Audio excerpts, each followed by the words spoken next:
घटनेचे शिल्पकार महामानव डॉक्टर बाबासाहेब आंबेडकर यांचा 6 डिसेंबर 1956 साली महानिर्वाण दिन झालं।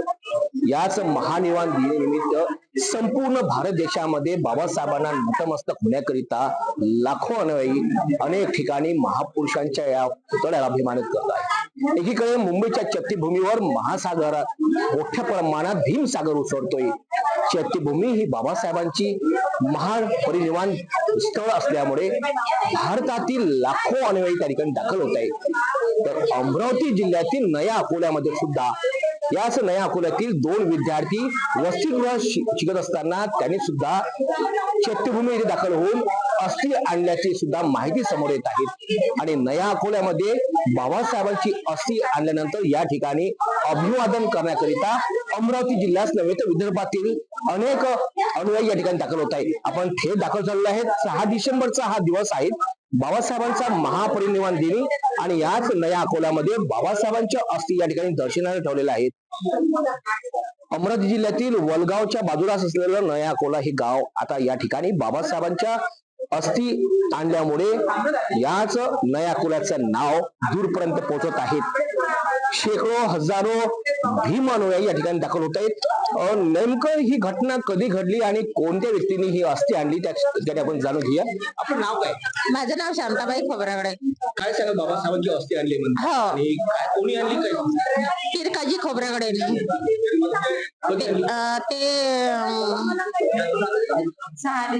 ते 6 डिसेंबरला आणले आणि ते वर्ष ते हॉस्टेलमध्ये शिकत होते ना। ते बाबासाहेब मॅट्रिकला होते। बाबासाहेब वारले ना तेव्हा ना हाफ पॅन्टवर होते आणि ते त्यांना आऊट झालं तर ते धावपळ करत गेले हाफ पॅन्टवर आणि असे धुक्या मारत गेले।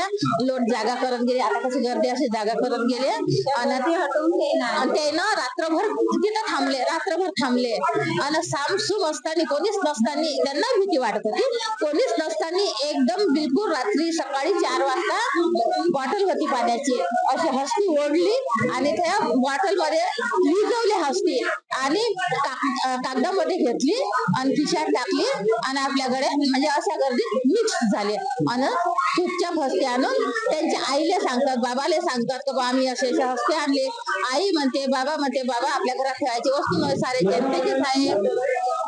जनतेचीच आहे, आपलीच नाही आहे। तर मग त्यांनी मीटिंग बुजुर्ग माणसाने मीटिंग घेऊन एका बहिणी जागा दान केली। तर इथं हस्ती ठेवण्यात आल्या। साऱ्या जनतेच्या मीटिंग घेतली। बुजुर्ग माणसं असतात तिथं मग पूर्ण लिहिलंच आहे तुम्ही पहा।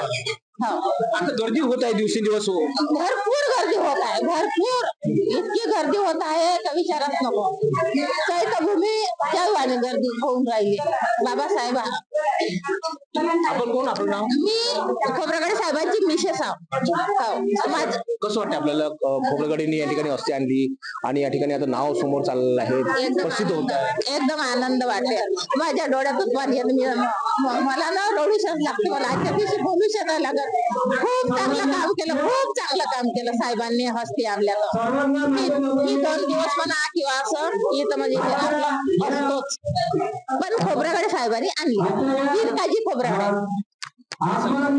तर मी धम्मपाल थोरात दरवर्षी मुंबईला सेवा घ्या जात असतो, पण इथे वेळ जेव्हापासून झालेला आहे या ठिकाणी येतो असतो आणि सर्वांना आणायचे प्रयत्न। गंगारामजी शिरसाट। किती वय किती आपलं? वय असं 25 जन्म आपलं। बाबासाहेबांना पाहिलं का तुम्ही? नाही, पाहिलं नाही। बरोबर, लहान असेल आपण? लहान असं मी ऐकलं पण पाहिलं नाही नीट। बाबासाहेब होते का तेव्हा? माझा बाबासाहेब आता काय सांगा बाबा, म्हणजे ध्यानच आहे ना आमचं। बाबासाहेबांबद्दल काय सांगा? काय बाबासाहेब हे जे चालू आहे आता, हे जो करून आले पोरं हे ते याच्या मागे राहता तुम्ही। आता आमचं तर गेलं, फक्त आम्हाला देखावा म्हणून आम्हाला यावं लागते का आपल्या लेकरं काय करून राहिले बा, काय नाही त्याच्या मागे जाऊ आपण।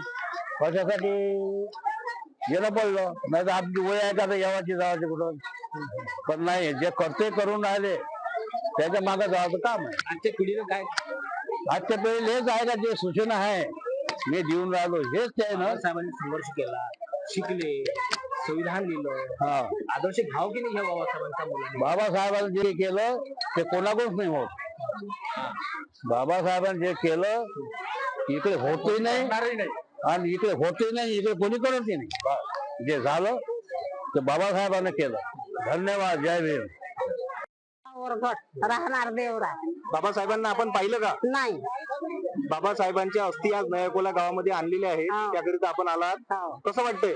खूप चांगलं, खूप चांगलं, खूप आनंद आला. का असं मुंबईत नसून घडत एवढं या अकोल्या गावात घडून राहिलं. खूप चांगलं वाटते. मागील काळ कसा होता आपण थोडक्यात सांगाल? मागीलचा काळ अंगणात जायची उजागरी नव्हती. अंगणात त्याच्या गेलं तर माग फळा होता आपल्या मुखाची उजागरी, मुखाला तोंडाला गाडगं होत. त्या काळात आणि या काळात खूप फरक पडला. या फरक पडला आपल्या डॉक्टर बाबासाहेब आंबेडकरांनी. आताच्या पिढीनं काय करायला पाहिजे? आताच्या पिढीनं शिकलं सवरलं पाहिजे, काहीतरी बाबासाहेबाच्या ज्ञानानं चाललं पाहिजे, काहीतरी बाबासाहेबाचे विचार घेऊन चला, तेव्हाच आपलं काही ना काही चांगलं राहील.